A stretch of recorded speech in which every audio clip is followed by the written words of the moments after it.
Presidente, caros colegas,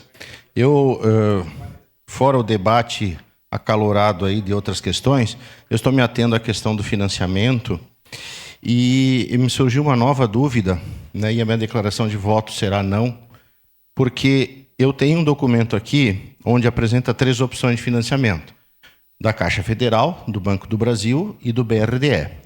Já falei da questão da carência, na qual eu consideraria o BRDE uma carência melhor, enfim.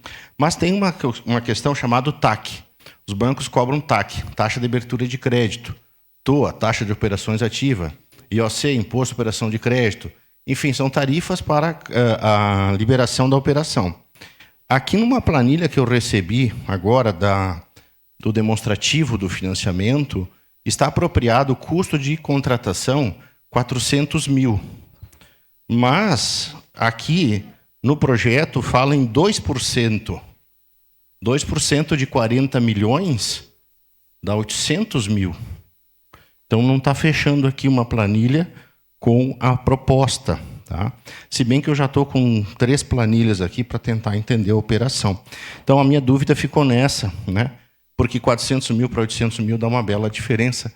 800 mil reais de taxa de abertura de crédito. E ficou muito nebuloso, ficou confuso. Eu acho o projeto importante, necessário para a cidade, mas nessas condições aí eu votarei não, senhora presidente. Para declarar voto, o vereador Renato